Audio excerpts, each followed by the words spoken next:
L'arrestation a eu lieu mardi à l'aéroport parisien de Roissy-Charles de Gaulle.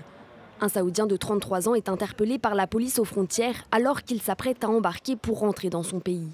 Il s'appellerait Khalid Al-Otaibi.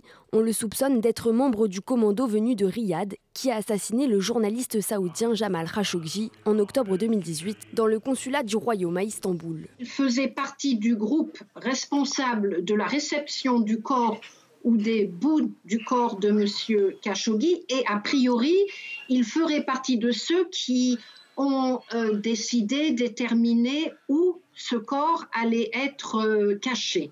Donc cet individu pourrait avoir des informations extrêmement importantes pour la justice et pour la famille. Mais l'ambassade d'Arabie Saoudite à Paris affirme qu'il s'agit d'une erreur d'identité et demande sa libération dans un communiqué diffusé sur Twitter.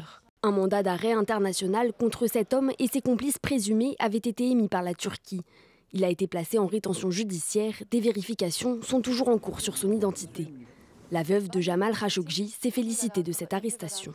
Je salue l'arrestation aujourd'hui en France de l'un des meurtriers de Jamal. La France doit le juger pour son crime ou l'extrader dans un pays capable et désireux d'enquêter et de le poursuivre, de même que la personne qui a donné l'ordre de tuer Jamal.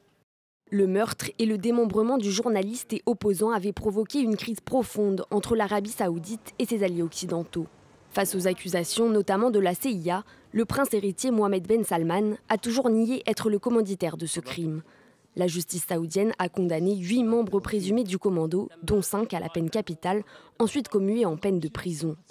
L'arrestation de ce mardi sur le territoire français intervient 3 jours après la visite d'Emmanuel Macron à Riyad, une visite critiquée pour avoir remis sur le devant de la scène le régime à l'origine de l'assassinat du journaliste.